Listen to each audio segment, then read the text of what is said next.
Très bien, l'Amérique. Vous vous souvenez de ce gars? L'Amérique est le cancer. L'Amérique, le gouvernement américain, la laïcité, la démocratie, le capitalisme. Ce sont des cancers qui ont répandu leur maladie partout dans le monde, en Amérique et au Moyen-Orient. Il a prononcé ce discours en 2024, et cela aurait dû suffire à secouer ou à mettre en colère chaque Américain au point qu'il devrait exiger l'expulsion de ces traîtres. Mais malheureusement, les choses n'avancent pas aussi vite. Rien ne s'est passé. Vous savez quel est le problème? Le problème, c'est qu'ils reviennent sans cesse avec toujours plus. Et malheureusement, de nos jours, nous ne répétons pas cela assez souvent, ou nous n'avons pas ce concept d'Aqida fermement ancré dans nos esprits, à savoir que l'islam n'est pas venu pour coexister. L'islam, c'est l'islam là. Oui, l'islam la yu'alla. Allah alayhi. Et l'islam est élevé au-dessus de tout, et rien n'est élevé au-dessus de l'islam. Nous ne pouvons pas penser que l'islam est venu pour vivre avec ces autres religions dans le sens où l'islam serait une religion parmi d'autres et qu'elles auraient leur part de vérité. Et qu'elles auraient une part de justice et qu'elles auraient une part, vous savez, de cette adoration d'Allah, la véritable adoration d'Allah subhanahu wa ta'ala. L'islam est venu pour corriger tout cela. L'islam est venu pour supprimer l'oppression exercée par toutes ces religions et c'est la seule vérité et la seule voie vers la justice. Ils ne vont pas s'arrêter tant qu'on ne les arrête pas. Je devrais continuer à passer ces vidéos encore et encore. Mais vous savez quoi? Ils continuent à nous donner du nouveau contenu. De nouvelles vidéos continuent de sortir. Écoutez, ils appellent au djihad contre l'Amérique. Si ce n'est pas une déclaration de guerre, alors qu'est-ce que c'est? C'est avoir la foi, avoir l'iman en Allah subhanahu wa ta'ala, en Rasulullah sallallahu alayhi wa sallam, et lutter, s'efforcer dans la voie d'Allah subhanahu wa ta'ala.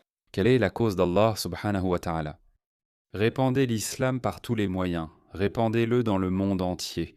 Ne vous reposez pas tant que le monde entier n'a pas succombé à l'islam. Avec votre richesse et votre vie. Avec votre richesse et vos vies, c'est-à-dire partez en guerre, soyez martyrs, soyez un shahid, sacrifiez votre vie pour qui? Ils vivent en Amérique. Et cela est meilleur pour vous si seulement vous saviez. Si seulement nous savions, frères et sœurs, et oui, nous devons faire le jihad fi sabilillah. Et pour être très clair, pour quiconque voudrait sortir cela de son contexte, le djihad fait partie de notre religion. Je ne mâcherai pas mes mots sur ce sujet. Le djihad fait partie de notre religion. Il est en train de te le dire. Tu sais, ces lipstick muslims, ces cryptic muslims, ces musulmans à double face qui répètent que le djihad est juste une lutte intérieure. Il te le dit, je ne vais pas mâcher mes mots. Je ne vais pas mâcher mes mots. Le djihad fait partie de notre religion. C'est une lutte physique violente. Sacrifiez vos vies.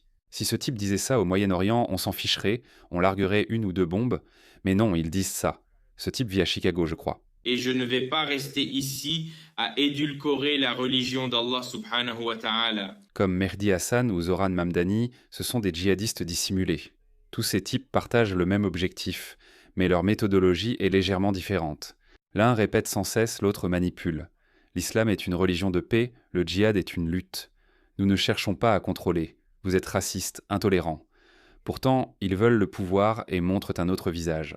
Et c'est la raison pour laquelle Mamdani, Mehdi Hassan ou tous ces musulmans de façade, ils ne condamnent jamais ces gens-là. Pourquoi ne les condamnent-ils jamais? Je ne vais pas me tenir ici et sciemment parler contre Allah subhanahu wa ta'ala et Rasulullah sallallahu alayhi wa sallam. Je ne vais pas me taire sur ce sujet. Je ne le ferai pas et aucun d'entre nous ne devrait s'excuser sur ce sujet. Et si vous faites cela, Inch'Allah, frères et sœurs, le paradis sera à nous. Nous cherchons à entrer au paradis. Et pour entrer au paradis, vous devez prendre position. Vous n'avez pas peur. Le paradis, c'est l'endroit où il leur est promis d'obtenir 72 vierges. Qu'est-ce qui va t'arriver dans ce dunya? Dunya signifie le monde, ce monde-ci. Parce que dans l'akhira, yaghfir lakum dunubakum, il pardonnera tes péchés et te fera entrer dans les jannahs. Oui. Il a dit, peu importe ce que tu fais dans cette vie ou dans ce monde, Allah pardonnera tes péchés si tu fais le jihad contre les infidèles. Et tu seras, il n'a pas dit cette dernière partie, tu recevras le plus haut niveau du paradis islamique. L'idée du djihad, et le djihad fait partie de notre din, c'est la vigilance. Il y a une raison pour laquelle ceci est en forme de lance. Il y a une raison. Oui, il y a une raison pour cette forme de lance. Pour qu'elle puisse vous transpercer, infidèles. Ils ne cessent de nous répéter ce qu'ils vont faire, et il est loin d'être le seul. Écoutez ce djihadiste. Il veut instaurer une interdiction pour les musulmans. Oui, Il veut bannir les musulmans. Nous lui dirons qu'il n'a pas à interdire ici. ils représentent moins de 2% et regardent comme ils sont effrontés. C'est la terre d'Allah. Non, ce n'est pas le cas. Chaque terre appartient à Allah. C'est au cœur de leur croyance. C'est pourquoi je vous dis qu'ils ne se reposeront pas tant que le monde entier ne sera pas tombé sous l'islam. Muhammad l'a dit. Muhammad l'a prophétisé.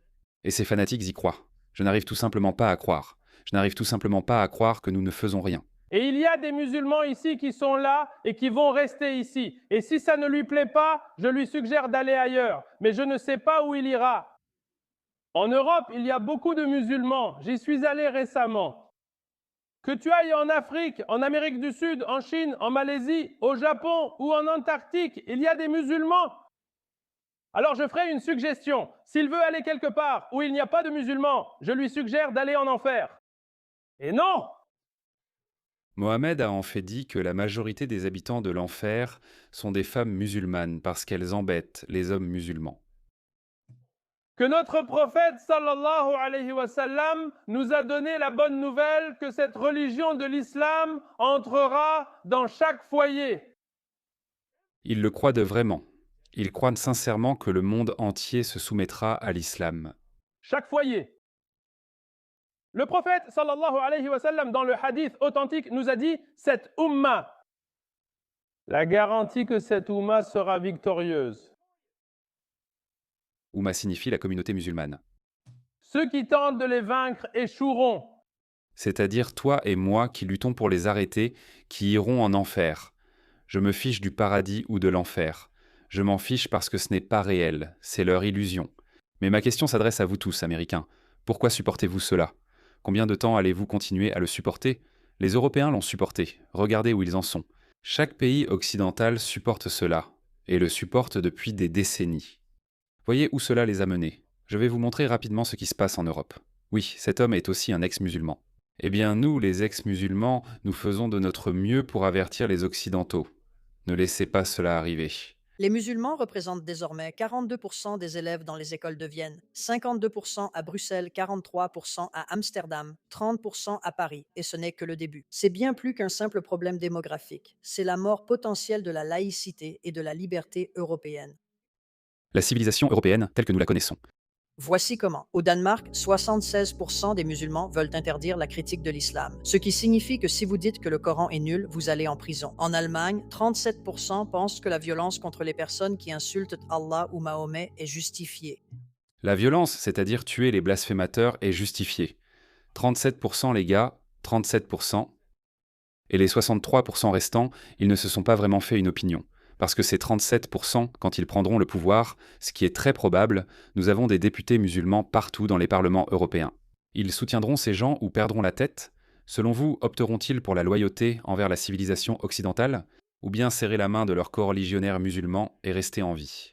La réponse est évidente. La violence contre les personnes qui insultent Allah ou Mohammed est justifiée, et près de 70% pensent que le Coran devrait primer sur la loi européenne. Ce type d'islamisme a détruit le Moyen-Orient. Arrêtez-le avant qu'il ne détruise aussi l'Europe. Et l'Amérique et l'Australie. Donc je vais m'arrêter avec l'Europe, comme l'a dit le religieux musulman Othman Farouk.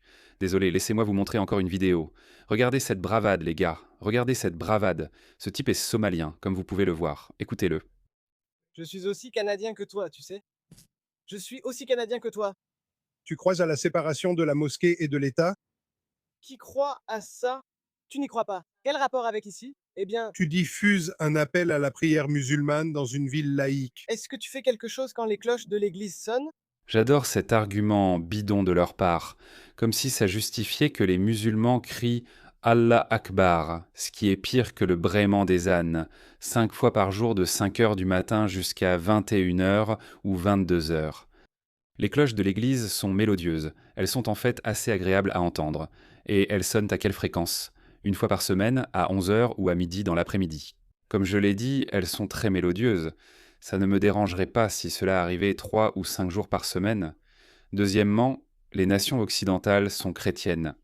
Le christianisme a grandement contribué à la civilisation occidentale actuelle, la plus avancée. Non, nous n'en voulons pas.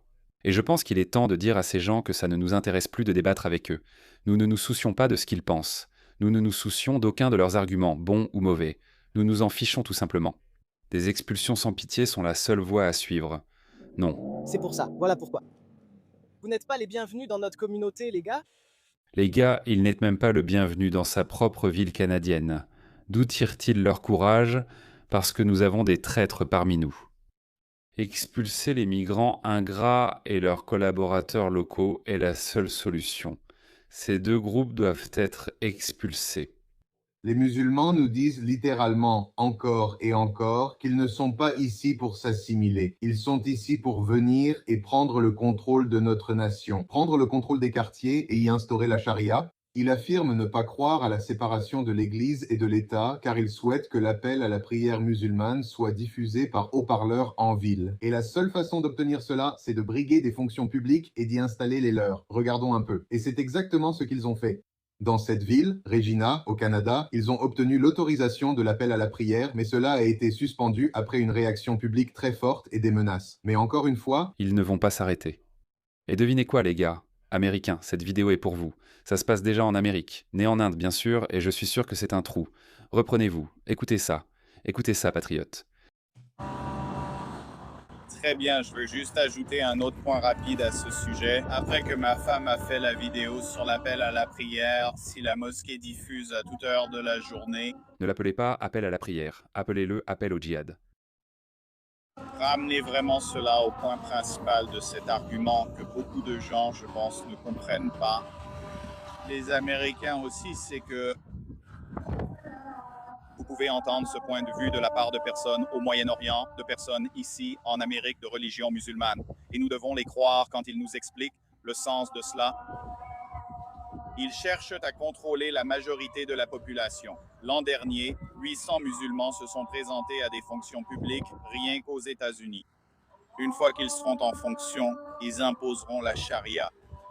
Beaucoup de gens ont soutenu que, vous savez, ils ont le droit de faire cela, la liberté de religion qui existe dans notre pays.